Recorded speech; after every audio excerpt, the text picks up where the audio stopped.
We haven't talked for a while because you've been out of town or out of the country, I should say. So let's talk about that first.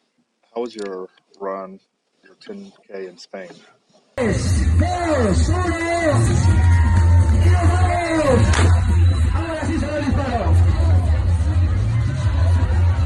The travel, the hour difference. I think it was like a 12-hour difference, so that was tough. And we got there Friday, and the race was Sunday, so it's hard. It was kind of hard to adjust. It was like a cross country course, which no one thought it was going to be. Everyone assumed it was going to be a road race because all the races we had won were all road races. But it was a cross country course. Oh, really? And it was raining that day, so it was tough. But I ran okay. I got 10th. There was faster people than I thought there was going to be. I thought there was going to be fast people, but yeah, there was a lot of fast people. The guy that won ran like 29 something. I ran 31 something. So yeah, it was good. And that was on a cross country type terrain. Yeah. So it was hilly, and there was, like I said, it was raining. We were on dirt, and it was 2 loops, so it was 2 5K loops. It was cool. Like I said, the circumstances were not ideal. It being in Spain, only being there for like a day and a half before the race, 12-hour difference.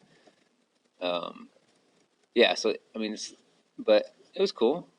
Even under ideal circumstances, I doubt I would have won that race. Okay. I could have maybe ran better, but yeah, those guys. There's a lot of good guys. A lot of good guys. Yeah, definitely. A lot of people from the U.S. or No, I was the top finisher, like from the U.S. and Canada, and like Europe, pretty much. English-speaking person. A lot of the people that were in front of me were all like South America, and from a few of them from Spain. Okay. From those like Spanish European countries. But yeah, I think there was maybe like 5 or 6 other U.S. runners. There's a Canadian runner, a couple UK runners, and then a lot of like South American runners, like Spanish-speaking countries. Okay. But they're the real deal out there. That's for sure. It was crazy, and they run a lot different. Like the way the race was, they're real physical. Like it was real physical. Like it was hard just to get in the front of the race to start the race. Oh, yeah. So they just don't let you go up to the front. Yeah, it wasn't like there was a very few elites at the front of this race. Like the elites were just, and no one cared. Like, if you go to a race, usually the people that aren't trying to win the race don't necessarily go to the front. Right. It wasn't like that there. Like there was just hordes of people like all over the place, like pushing to get to the front, even if they weren't trying to win the race. And then like during the race, like, yeah, it was crazy. It was like there's a lot of pushing and shoving and cutting corners. I wouldn't say like cheating cutting corners, but everybody was cutting all the corners. Like, oh wow, yeah, it was a different way. You could tell the culture of the way racing was a lot different. Yeah, it was kind of like every man for himself, right, kind of thing. It was cool though. It was fun. I wish obviously I would win and run faster, but overall it wasn't bad. Good. Interesting to hear how they run races out there. Definitely different, yeah. And like I said, I don't run cross country races. I've run mostly road races for the past years, so right. It was a little bit of a different thing.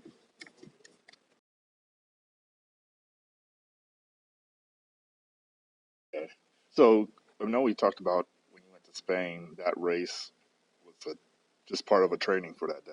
Yeah. So how did the rest of that training go, or that day of running go? Did you run right after the race, or did you wait? Yeah. Well, I tried to. I was supposed to run, I think, like 8 miles after the race. I think I got like 6, and I just did not feel good. I was exhausted, and I felt drained. Like it was. I did 6, and I was going really slow. Like I could barely. I could have done 8, I guess, but I just didn't. I cut it short. It's hard. Right. The jet lag, really, you feel it. After the race, during the race I felt okay, but after the race stopping and then starting again, I definitely felt drained and tired. Because I think when the race started over there, like our time here, it was like 3 in the morning or something like that. Oh wow. Yeah. So the difference is pretty big.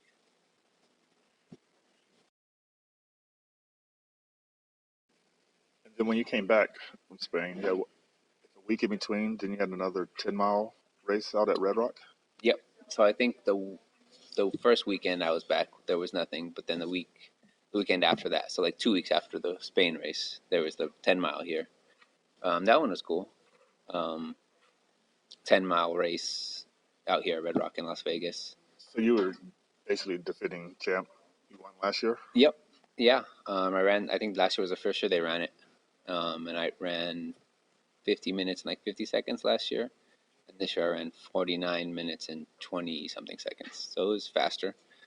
It's a cool course. I like that course, and the weather was like perfect both years, last year and this year. We started and it was like 50 degrees outside. Right. It was like perfect running weather, and just a lot of people from locally here could go and run that race. So it's a nice race to go to. But yeah, that was good. It's an interesting course. You go like downhill for the first mile, and then you go uphill for 2 and 3, and then you kind of go soft, gentle, like winding down. It's kind of like rolly, but it's rolling down the rest of the way. So it's an interesting course. That there's really not any flat parts, and it's I would call it a fast course, but that mile 2 and 3 slow you down a ton. Oh, really? Yeah. So like on my average pace was like 4:58 or 4:57 or something like that per mile, and my second and third mile were like 5:40, something like that. Both of those miles. So the difference between the uphill and the downhill is a lot. Significant difference, right? How about that last hill towards the end of the race? I mean, it looks significant where you were because you were there, but it's short. So I think I probably ran that 8th mile or 7th mile, wherever it was at. Right. I think I ran it in like all my miles that weren't those uphill miles, mile 2 and 3, with the exception of those two. All my miles were like 4:40, 4:50, including that one. Okay. Like the whole course was kind of like that. It was like you go up, but then you would drop back down. Did you have a goal for that race, or was this another training for you? Yeah.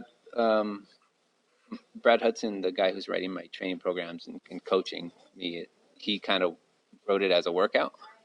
I think he wanted me to run it slower than I did, but I enjoy running races. Yeah. Right. So I didn't really listen to him as well as I probably should have.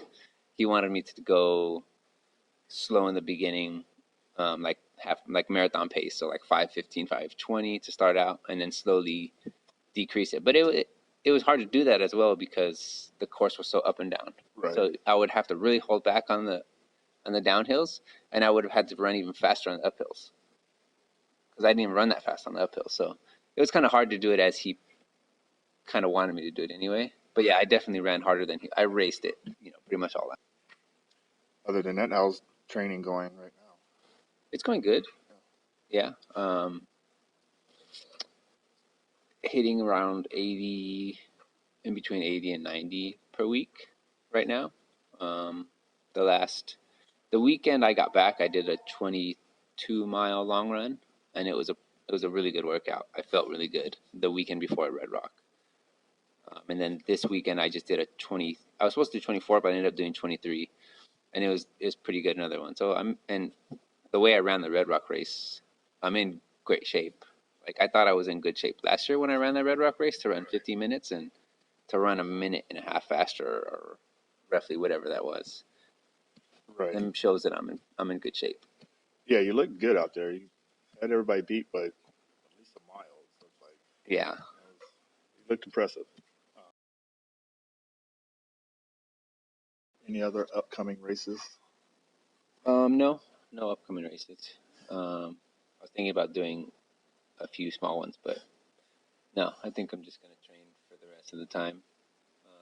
About a month and a half left, and the last like half months or a few weeks before is probably just going to be tapering easy. So put all this, time and effort into this. I guess might as well just focus on it for the rest of the part.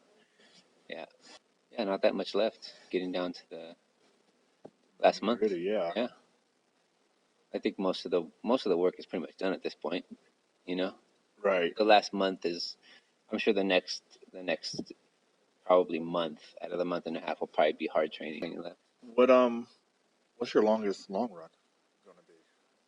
I don't know. 23? Okay. Yeah, I don't know. I haven't looked at the schedule every week, but I mean the one I did yesterday, no, Sunday. Well, today's Monday, right? Yeah, today's yeah. So Monday. yesterday, it's weird when you do it early in the morning. Yeah, yet the one I did yesterday was supposed to be 24. I ended up doing 23, but it's pretty long. It's one of the longest training runs I've ever done. I've done longer ones, training for like 50K, but at that hard, it was a workout. Like it was fast. I think the overall pace was like 5:40 something pace for the 23 miles. So it's pretty good. Yeah, that's really good. Yeah. So if I would have kept running that for the next 3 miles or 4 miles and ran 26 miles, it would have been like a 2:30 marathon just in the training. Just training. Yeah. And your goal is 2:15. That's the number you have to hit. No, sub 2:19. So Oh, 2:19 or faster. okay. So 2:19:01 is not qualifying for the time. 2:19:00 is qualifying, but obviously you want to go under. Right. Yeah. And I haven't looked, but I think it's like 5:18 pace or 5:19 pace per mile, something like that, average to get that Okay. to get sub 2:19. It'll be interesting. I mean, like I've told you before, like I'm not too, I'm not the one that's gonna get stressed about it and worried about it. Like whatever whatever shape I'm in, that's what shape I'm gonna be in. You know what I mean? Like I like to train hard. I like to race hard. That's not really what I worry about. I don't worry about, oh, am I training hard enough or am I gonna race hard enough? If I'm gonna make it, I'm gonna make it. Right. Yeah, I don't. I'm not really. It's not. I'm not stressed about it. Regardless of if I make the 2:19 or if I don't, I'm still in the best shape I've ever been. I still learned a lot regardless. I was gonna be running anyway if Mark didn't say let's do this anyway. Right. You know what I mean? So what's really gonna happen if I don't make it? Right. Like you said, Nothing it's bad's been gonna happen. Yeah. a great experience, I'm sure. Like you Sometimes said. I think sometimes people are too hard on themselves when it comes to that stuff. Yeah. Either way, it's gonna be my fastest road marathon, no matter what I do. That is true. Yeah. No, I know. I'm fairly certain unless I run really bad or something goes wrong, I'll be close. I'll be sub 220, and I'm fairly confident I could do that. Pretty much, you know what I mean? Unless, like I said, unless something goes wrong. So it's those 2 minutes in there. You know, the last 6 miles of the race is where it's going to be hard. Right. It's kind of in a territory that I've never done. I've run faster for half marathon pace. I mean, what I did at the 10 mile, the road rock 10 miles, averaging over the 10 miles, sub 5 minute pace. So I know I'm in good shape. I know what I can do and can't do. Right. Can I run that fast for a marathon? That's what I've never done. So towards the end of that is where we'll see an unknown territory. Yeah. You never know until you do it. Until you get to that territory, yeah. How's that course? Do you know? Have you looked at CIM? It's supposed to be a fast course. Okay. It doesn't have a ton of downhill because it's a Olympic qualifying standard course, but it's fast. So that's the one everyone goes to on the West Coast. It's like the big one. Okay. I'm pretty sure. I don't know the stats off the top of my head, but I'm pretty sure it's one of the as far as just numbers where people qualify, it's like the highest one in the U.S. So Okay. if that's what it is, then it's got to be a fast course. Right.